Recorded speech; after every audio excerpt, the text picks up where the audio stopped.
एक समय की बात है, महर्षि द्वैपायन व्यास जी हस्तिनापुर आए। उनका आगमन सुनकर समस्त राजकुल के कर्मचारी महाराज भीष्म सहित उनका सम्मान आदर करते हुए राजमहल में महाराज को सोने के सिंहासन में विराजमान कर अधर्य पाद्य आचमन से उनका पूजन किया। व्यास जी के विश्राम होने पर राजा रानी गांधारी ने माता कुंती से हाथ जोड़कर प्रश्न किया कि है महाराज, आप त्रिकालदर्शी हैं, आपको सभी की जानकारी है, आपसे हमारी प्रार्थना है कि स्त्रियों को कोई ऐसा व्रत पूजन बताइए जिससे हमारे राज्य लक्ष्मी सुख, पुत्र परिवार सदा सुखी रहे। इतना सुनकर व्यास जी ने कहा, हम ऐसे व्रत का उल्लेख कर रहे हैं जिससे सदा लक्ष्मी जी स्थिर होकर आपको सुख प्रदान करेंगे। यह श्री महालक्ष्मी जी का व्रत है जिसे 16 दिन तक किया जाता है, जिसका पूजन प्रतिवर्ष अश्विनी कृष्ण पक्ष की अष्टमी का माना जाता है। तब राजा रानी गांधारी ने कहा, महात्मा, यह व्रत कैसे प्रारंभ किया जाता है, इसका विधान क्या है, विस्तार से हमें बताने की कृपा करें। महर्षि जी ने कहा, भाद्रपद शुक्ल पक्ष की अष्टमी के दिन सुबह मन में व्रत का पालन करें।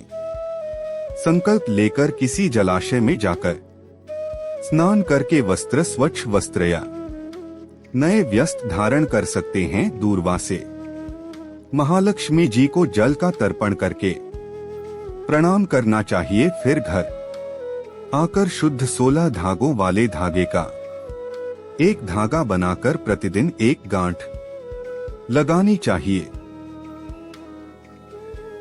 इस 16 दिन की 16 गांठ का एक धागा तैयार कर अश्वनी माह की कृष्ण पक्ष की अष्टमी को व्रत रखकर मंडप बनाकर चंदोबा तान कर उसके नीचे माटी के हाथी पर महालक्ष्मी माता की मूर्ति स्थापित कर तरह तरह के पुष्प माला से लक्ष्मी जी व हाथी का पूजन करें व तरह तरह के पकवान बना सकते हैं।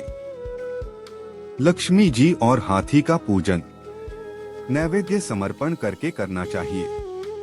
श्रद्धा सहित महालक्ष्मी व्रत करने से आप लोगों की राजलक्ष्मी सदा स्थिर रहेगी, ऐसा विधान बताकर व्यास जी अपने आश्रम को चले गए। इधर समय के अनुसार भाद्रपद मास की शुक्ल पक्ष की अष्टमी से समस्त राजघराने में नारियों व नगर स्त्रियों ने महालक्ष्मी जी का व्रत प्रारंभ कर दिया। बहुत सी नारी ने गांधारी के साथ प्रतिष्ठा पाने हेतु व्रत का साथ देने लगी। कुछ नारियां माता कुंती के साथ भी व्रत आरंभ करने लगी, पर गांधारी जी द्वारा कुछ द्वेष भाव चलने लगा। ऐसा होते होते 15 दिन व्रत के समाप्त होकर 16वां दिन अश्वनी कृष्ण पक्ष की अष्टमी आ गई। उस दिन प्रातः काल से नर नारियों ने उत्सव मनाना आरंभ कर दिया और समस्त नर नारी राजमहल में गांधारी जी के यहाँ उपस्थित हो तरह तरह से महालक्ष्मी जी के मंडप व माटी के हाथी बनाने सजाने की तैयारी करने लगे।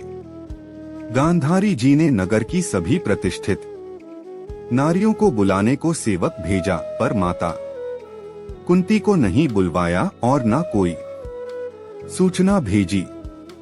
उत्सव में बाजे गाजे की धुन बजने लगी, जिससे सारे हस्तिनापुर में खुशी की लहर दौड़ गई। माता कुंती ने इसे अपना अपमान समझकर बड़ा रंज बनाया और व्रत की कोई तैयारी नहीं कि इतने में महाराज युधिष्ठिर, अर्जुन, भीमसेन, नकुल, सहदेव सहित 5 पांडव उपस्थित हो गए। तब अपनी माता को गंभीर देख अर्जुन ने प्रार्थना की, माता आप इतने दुखी क्यों हो? क्या हम आपके दुख का कारण समझ सकते हैं और दुख दूर करने में भी सहायक हो सकते हैं? आप बताएं। तब माता कुंती ने कहा, बेटा, कुल में अपमान, रिश्तेदारों द्वारा किया अपमान से बढ़कर कोई दुख नहीं है आज नगर में।